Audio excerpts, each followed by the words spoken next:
আমার আজকের রেসিপি গন্ধরাজ চিকেন।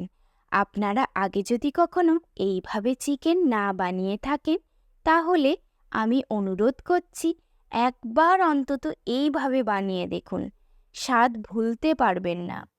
এর জন্য আমি প্রথমে 750 গ্রাম চিকেন নিয়ে তার মধ্যে 2 চামচ আদা কাঁচা লঙ্কা বাটা, 1 চামচ রসুন বাটা, 2 চামচ ফ্যাটানো টক দই, স্বাদ মতো লবণ, 1 চামচ গোলমরিচ গুঁড়ো দিয়ে খুব ভালো করে মিশিয়ে নিলাম। এর মধ্যে একটা বড় গন্ধরাজ লেবুর অর্ধেকটার রস চেপে বের করে চিকেনের মধ্যে মিশিয়ে দিয়ে 1 ঘন্টা ম্যারিনেট করতে দিলাম।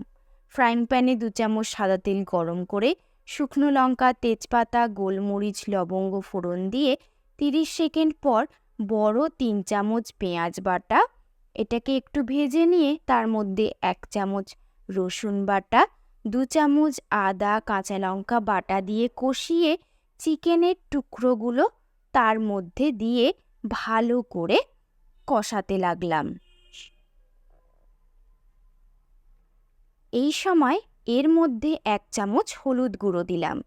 চিকেন থেকে তেল ছেড়ে দিলে তার মধ্যে চিকেন ম্যারিনেটের যে মশলাটা ছিল সেটা দিলাম, আর দিলাম বড় 2 চামচ কাজু বাটা, স্বাদ মতো চিনি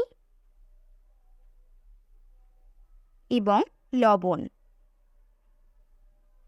আবার কিছুটা কষিয়ে এর মধ্যে কিছুটা জল দিলাম চিকেনটা ভালো করে সেদ্ধ করার জন্য।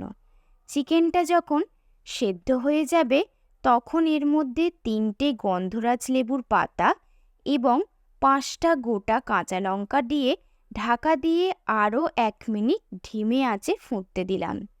এরপর ঢাকা খুলে উপর দিয়ে অর্ধেকটা গন্ধরাজ লেবুর রস ছড়িয়ে দিলাম। তৈরি হয়ে গেল গন্ধরাজ চিকেন। এটা আপনারা রুটি, পরোটা, লুচি বা পোলাওয়ের সাথেও খেতে পারেন।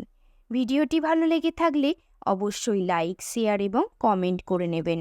অসংখ্য ধন্যবাদ।